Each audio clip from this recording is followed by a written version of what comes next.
In this video, we're going to be talking about compound events. This is a probability lesson. When we're talking about a compound event, we're talking about an event that has multiple favorable outcomes. For example, if we talk about the probability of rolling a die and getting a 2 or a 3, or pulling a marble and have it being red or yellow. Anytime you're talking about A or B happening, you're talking about a compound event. You could have multiple, you could have A or B or C, you could have more things, but we're going to mostly stick with just two. Overlapping events is when those two things, A and B, have items in common. For example, if we're talking about rolling a die and I say a 4 or an even number, then when we look at the sample space and we look for the things that are 4 or even, we notice that 4 fits into both of those categories. So that's an overlapping event, and we'll talk about how to address those. When we talk about disjoint, we're talking about two things, A or B, that have nothing in common. For example, rolling an even or rolling an odd. Maybe you're drawing a marble and we say, what's the probability of it being red or black? It's going to be one or the other.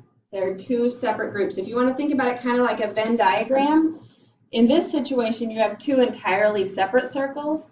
In the overlapping, you have items that fit into both categories. So when we're finding the probability of compound events, we need to look at it two ways. We have the probability that A and B are any two events, and A and B are disjoint events.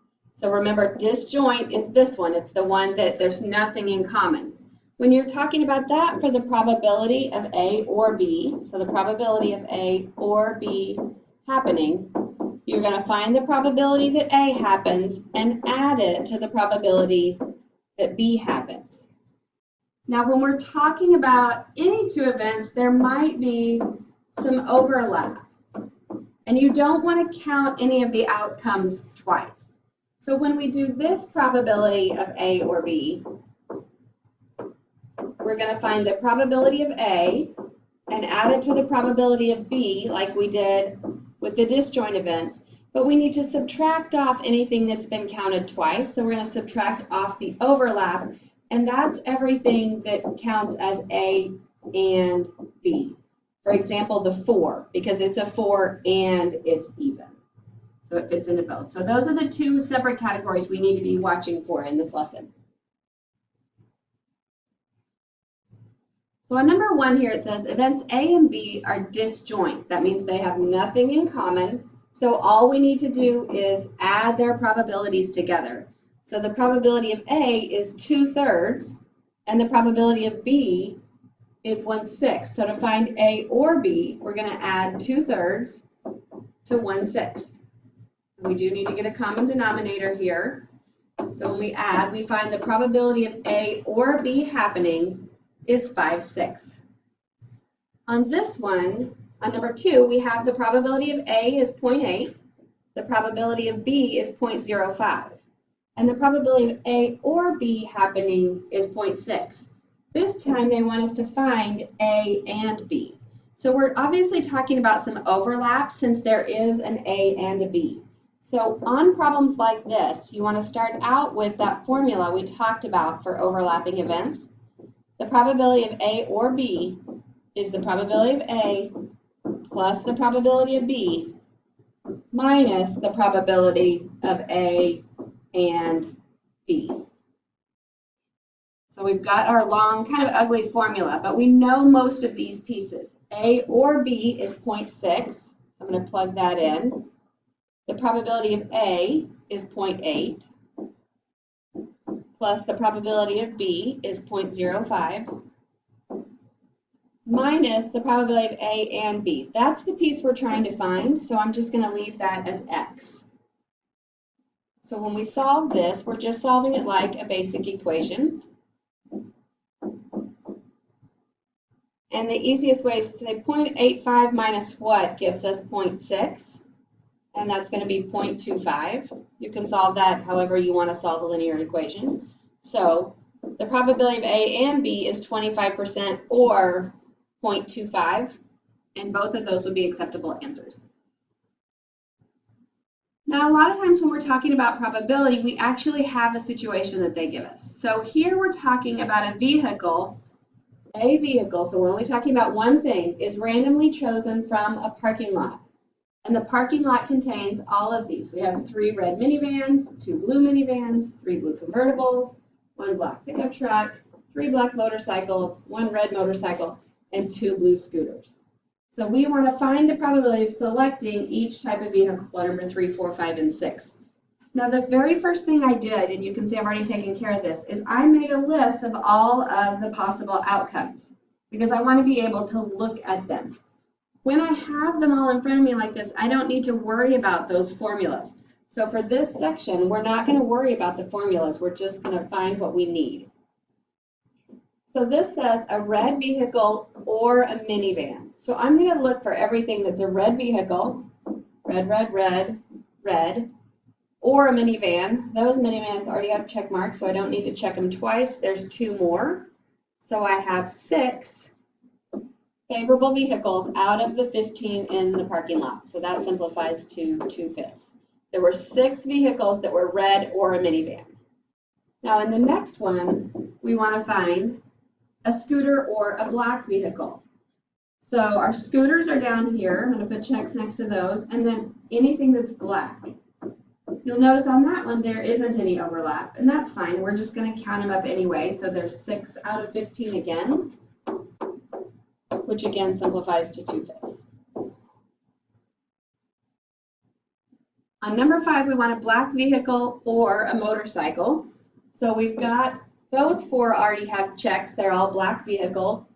And then we also want anything that's a motorcycle. Well, we have a red motorcycle down here. So that's 1, 2, 3, 4, 5 out of 15. Or we have a 1/3 probability of choosing a black vehicle or motorcycle. And then the last, we want a 4-wheeled vehicle or a blue vehicle. So I'm going to go through and find all my 4-wheeled vehicles. Well, minivans have 4 wheels. The convertibles have 4 wheels. The truck does. The motorcycles don't, and neither do the scooters. And then it said, or a blue vehicle, so I need to include anything that's blue, which means I need to include these 2 down here. So 1, 2, 3, 4, 5, 6, 7, 8, 9, 10, 11 out of 15 is the probability for that last one.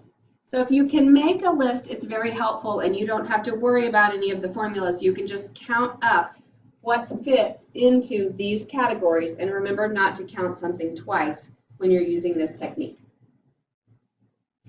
Okay, for number 7, it says during a basketball game, the coach needs to select a player, remember he's only selecting one, to make a free throw after the technical foul on the other team. There is a 68% chance that the coach will select you. There's a 26% chance that the coach will select your friend. We want the probability that you or your friend is selected. So since it's you or your friend, you're going to add those probabilities. So 68% plus 26% gives us 94%. There's a 94% chance that the coach is going to select you or your friend to shoot those free throws. Number 8 says you have 2 6-sided dice that are rolled. So you have one roll and then you have the second roll.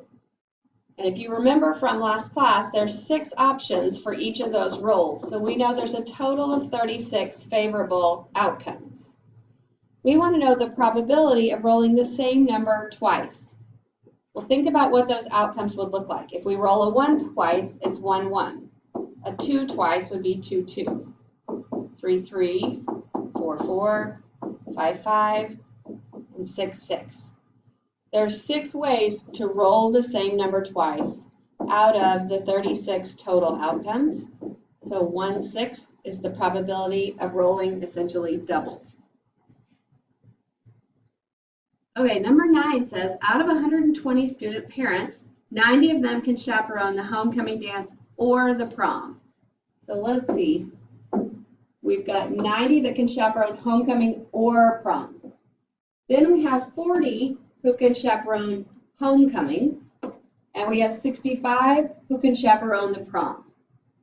We want to know the probability that the parent we select can chaperone both the homecoming dance and the prom. So we have the or part, and we have the two individual parts, and now we're looking for the both. So we're going to use that same formula we used earlier, the probability of A or B. When there's overlap, and here we know there is, we find the probability of A plus the probability of B minus that overlap. So A or B is going to be homecoming or prom. A is going to be homecoming, B is going to be prom, and then A and B is homecoming and prom. So let's fill in what we know. How many parents can chaperone homecoming or prom? That was our 90 out of 120. So 90 out of 120 is the probability that if we randomly select someone, they can chaperone one or the other. The probability that a parent can chaperone homecoming is 40 out of 120. And for prom, it's 65 out of 120. The piece we don't know is how many can do both homecoming and prom. So we're going to do minus, but we don't know how much we're going to subtract. So we have A or B equals A plus B minus the overlap. So if we look at solving this, 90 over 120 equals 105 over 120 minus what over 120? And we know that 105, if you're not sure what you need to subtract to get 90, just do 105 minus 90 instead, and you'll get 15. So X must be 15. There are 15 parents who can chaperone both the homecoming dance and the prom. Writing out this equation and filling in what you know is very, very helpful. It's kind of like writing a formula when you're solving for area or volume. Okay. Looking at the last problem here, we have a football team scores a touchdown. The first, let's see. So in this problem, we have the football team, and they score a touchdown first 75% of the time if they start with the ball. So if they start the game with the ball, they're going to score first 75% of the time, which means they don't score first 25% of the time. Then the team doesn't score first 51% of the time if the opponent starts with the ball, which means they do score first 49% of the time when their opponent starts with the ball. So the first thing I would do is kind of work out what all of that means. It says the team who gets the ball first is determined by a coin toss. So here are your options that you've got. You can win the toss and then score first, or you can win the toss and not score first.